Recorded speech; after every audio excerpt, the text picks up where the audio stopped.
Chapter 5. "I can't do this anymore," Teresa screamed as she paced frantically in Mr. Jones's office. "Teresa, you must calm down." Mr. Jones was trying his best to be patient. "Calm down? Calm down? How can I calm down when it just never stops? God thinks he can call me and say a few words and then hang up. What kind of God is he anyway? I am trying here, but it wasn't right for him to leave me hanging. I thought you worked for him, so why would you say something that he doesn't agree with? Don't you have some kind of spiritual connection or something?" "Perhaps God won't call again, seeing as how you hung up on him." Randall hung his head. "Perhaps. He sees you are in need of answers to find peace, and that is why he called you in the first place." Randall looked up at Teresa. "You have to understand that when one wants answers, sometimes they don't always receive the answer they want to hear. And for the record, I have a connection with God, but we have never carried on a conversation like you two have. I was clearly wrong, and I apologize. I will pray for your father and for you." What did he expect? I'm starting to understand why my family is against him. I certainly wasn't going to jump for joy. I thought he knew me. Now don't say something like that. Every relationship can have its trying times. Would you rather have God lie to you instead? I don't know what I want right now. But let me ask you this. What would you do if God never called you again? I honestly don't know. The thought of my father's soul being tortured and that he is neither here nor there is flat out absurd. Pray. Pray that your father finds peace and be thankful that your mother is fine. And for the record, I am only human. Yes, I am a preacher, but that doesn't mean that I always hit the mark. I believed in my heart that your father really did reach heaven. The fact that he did not make it there is a total shock to me. I always try to stay in a positive frame of mind. My grandparents would use this information to support their attitude. They always hated my father and never hid that from us kids. They thought my mother could have done better, but they were wrong, and he doesn't deserve this. You know, he deserves peace and a sense of calming, right? He loved my mother with all his heart. Then, like I said, pray for your father's soul and pray for him to find peace. But God said he couldn't help someone who didn't come to him. So what is the point in me wasting God's time? One of the things I like to stress to people is that no prayer is a waste. If you are talking to God, he is all ears regardless of what the prayer is about. He only wants what is best for everyone. Then he should be helping my father out instead of leaving him stuck like he is. Do you really believe that God is in favor of your father's suffering? When he told you that he wasn't happy with your father's soul being in this state, did you think he was just talking?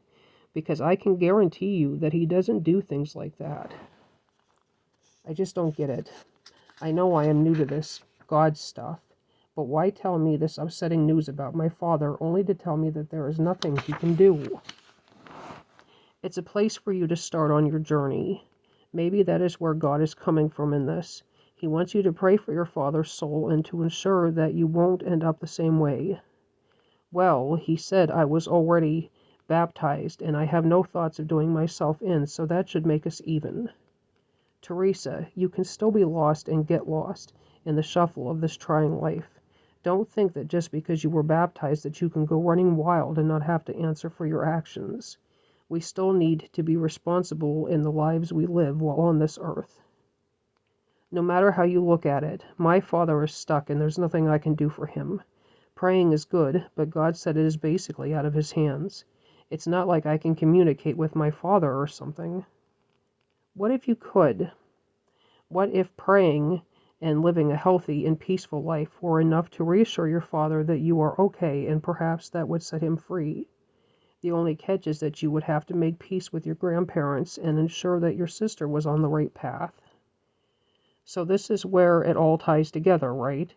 The whole working things out with my grandparents, the wireless connection, my father being stuck, and I need not forget that my mother is fine. You have to admit that it all makes sense. I can't talk to my grandparents, though. Have you ever tried talking to a wall? It's pretty much like that with them. They are stuck in the olden days and hold tightly to their beliefs, and God is not on that short list of beliefs.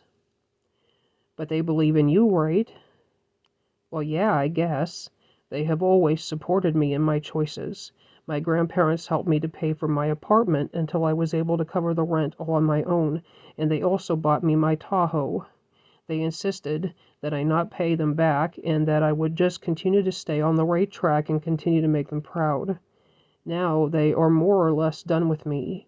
Well, as long as I stay on this current path. So now I feel as though I am stuck too. What if you never brought up God or your father to them again? Would that make a difference? That's doubtful. My grandparents aren't that easy to get on with once you have set them off. Even though I am their granddaughter, Mr. Jones, I don't think you could say enough prayers to even begin to make them sway in God's direction. You keep praying and let God iron out the details. I can promise you that He is not done with you or them yet. And where your father is concerned, keep praying and even talking to your father. You never know, he could be listening in on our conversation right now. I will do what I can. I just don't know what to say if God calls me again. I didn't mean to hang up on him. He knows that. He knows your heart and he loves you very much. So I wouldn't fret over it. What I would do is start going to bed early or plan on sleeping in because 3 a.m. is pretty early. You're telling me. Teresa left the church with a lot on her mind. The gentle breeze that caught her hair made her feel as though there were some hope left after all. If God can speak to you through any means, she thought, then perhaps this breeze is a sign that our troubles can blow away like a leaf. If only I could get Dad's soul to fly up to the heavens. God, if you can hear me, I need a miracle down here in more ways than one.